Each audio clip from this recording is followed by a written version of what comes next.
Good evening and a very Merry Christmas to you. My name is Jason. I'm a curate here at St. Peter's. We're going to have a second reading from one angel visitation to another, just carrying straight off in that first chapter of Luke, when the angel Gabriel visits Mary. In the 6th month of Elizabeth's pregnancy, God sent the angel Gabriel to Nazareth, a town in Galilee, to a virgin pledged to be married to a man named Joseph, a descendant of David. The virgin's name was Mary.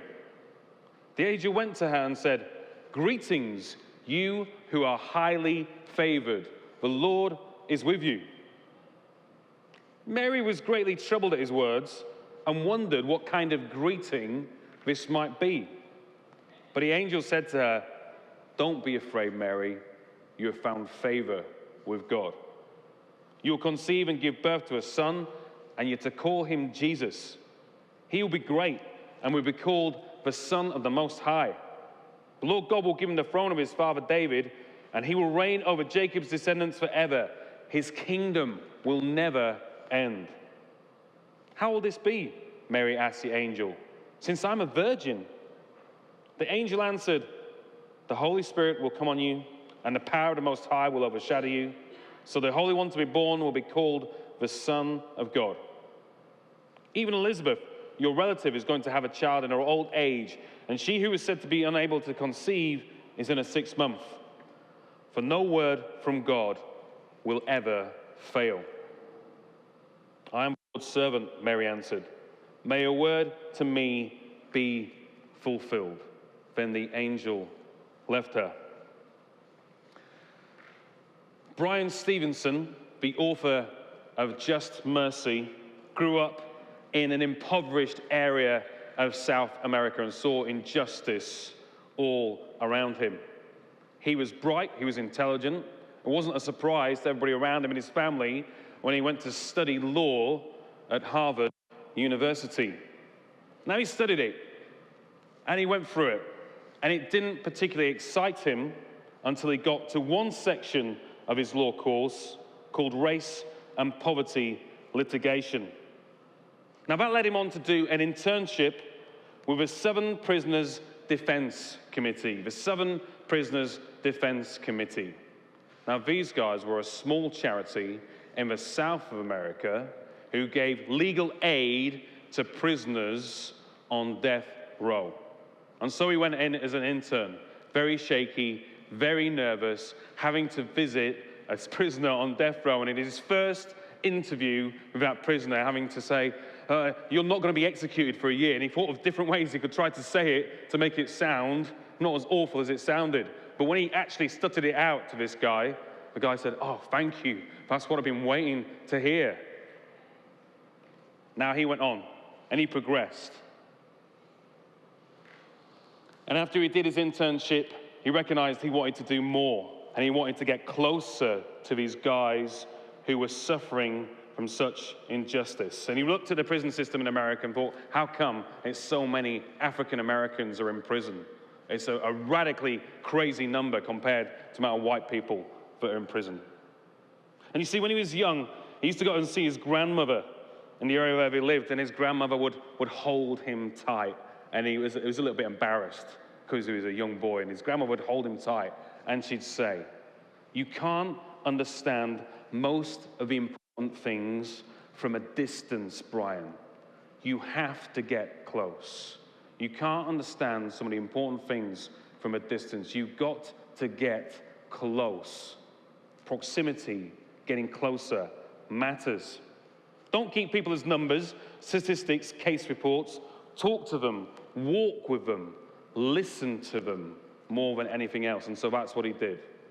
He could have been a high-flying lawyer from Harvard, but he moved back to the South of America, moved to Georgia, and walked with those inmates on death row, walked with their families, talked with them, and understood their situation.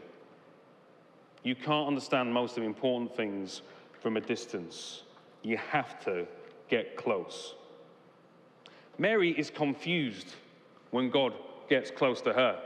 Zechariah, we heard his story first. He's a priest in the temple, has this vision of an angel, And he's a bit confused about it because he's old in years. And he's getting told essentially, you're going to have a baby. He's going to be important. He's going to be a prophet. He's going to be called John. And he thinks, whoa, is that going to happen to me? I'm so old, and my wife is old. She's barren. She's well on in years. How is she going to have a baby? So he's confused, and he doubts. Mary's confused. Why? Because she's a virgin, and she knows how you make babies. So how will this happen exactly? The angel spells it out. It's not going to involve sex. It's not one of those stories, and we're used to those stories from like Greek culture where a god would take on human form, have sex with a woman, and then there'd be a baby, the offspring of the gods. It wasn't going to be like that. No, this is going to involve a miracle. What does the angel say? Power is going to overshadow you. And so you'll give birth to the Lord Most High. We're not sure if Mary still gets it, but we get that she's obedient. She says essentially, I'm the Lord's slave. And the word she uses, it's like being a servant who would wait on you hand and foot. Because this is God saying to me, and this is clearly God, this is an angel showing up and telling me I'm going to have this son who's going to be so special. She hears and she's obedient. She says, I'm going to wait hand on foot for you. That's right. If you say that's going to happen, may it be to me as you said. She's humble and she's obedient. She's confused, but she trusts. Are you confused? Is this a confusing story to you? God becoming human. Why does God choose to reveal himself in this way? The baby born to die, stepping into the damage and disease of the world to absorb it, to take it on himself, to do away with it. You see, getting up close is key to understanding a situation. If you want to make a difference, get up close and personal with the people that you're seeking to help. Don't leave them as a statistic. Don't leave them as a case study. Walk with them. Listen to their heart if you really want to make a difference. Is that why God becomes human? To identify with us, to be moved by our problems, to share our pain, and to finally understand just what it is we're going through. It's a refusal to remain distant. He gets up close and personal with the problem of humankind. I don't think that's the answer. He didn't become human to do that. That suggests that God didn't understand our situation all along, that he didn't already share our pain, that the Creator who made us didn't look at us and see our suffering and didn't immediately understand what we're going through. No, God understands because he's never been removed from our situation. He's never been distant. He's not a two-dimensional God, a distant cartoon character, white beard, sat on a throne, directing the affairs of the universe from the comforts of heaven, a bit like one of those old gods that you see, like the picture behind me, sat on a throne. It's like he's playing chess. He's removed from it. That's not God. No. It's precisely because he already deeply cared for us, walked with us, and knows us, but he becomes human. He already knew our pain. He doesn't take on flesh in order to understand our pain, but in order to absorb it, to identify with us, yes, but to be our champion, to be the one who says, I see the damage, I see the disease of the world, I see the pain that people cause each other, and I'm going to take that all on board myself.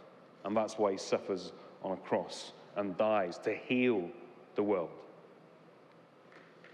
But there is something about God desiring to get closer to me, closer to you. And that's what Mary finds out. Yes, the angel says that this is going to be the Lord Most High. You see, we're all expecting some kind of Messiah to show up. Israel, overruled by the Roman Empire, dominated. They were looking for a Messiah, someone who would be a great military leader to escape out of this situation. They're expecting this person would show up and lead them in an uprising that would be successful against the Romans. That's not what we get in Jesus. And that's not what Mary's told. He's going to be more than that. He's not just going to be a normal man who's going to do this stuff. He's going to be the Lord Most High. And his kingdom isn't going to be this kingdom that just lasts for a moment and then is overthrown. No, it's a kingdom that's going to last forever. So did she know that she was carrying God in her womb? How could you possibly begin to understand that? But the God who made this 14 billion year old, 14 billion light year wide universe is now a baby in the womb. Did she understand that, what she was carrying with her? Did she understand that God was going to come as close to her as her own heartbeat? God and human sharing the same living space. God draws close enough, doesn't he? And we see that through the story of Jesus. You read the Gospels, read the stories of Christ, you see him getting closer and closer to his people. So close enough that Joseph and Mary can cradle him in their arms. Close enough that he can reach out and he can touch those who are marginalized, those on the edges of society, those who are diseased and rejected because of their disease, and he can heal them. He comes close to them. Close enough for John, the beloved disciple, at the Last Supper, the night when Jesus is betrayed. But what we read is John is reclining next to Jesus, laying his head on his chest. Close enough to be loved like that. And close enough for Thomas, the one who doubts that Jesus is raised from the dead. Close enough when Jesus said to him, look, Thomas, it's me. I'm here. I'm in my resurrected body. I know you don't understand this. You don't get this. It's too big for you. But reach out your hands, put them on these wounds, and you'll see that I am real. God getting close. A God who will not stay distant because he created us for intimate relationship with him. So who are you close to? Who are you close to? You know that we can all be lonely in a crowded room. And we've had those moments when even the people that you feel are close to you, sometimes it just takes a disagreement, a miscommunication, one argument, and suddenly you feel distant from the people around you. But if you listen, you can hear the heartbeat of God. You can hear it louder than you can hear your own.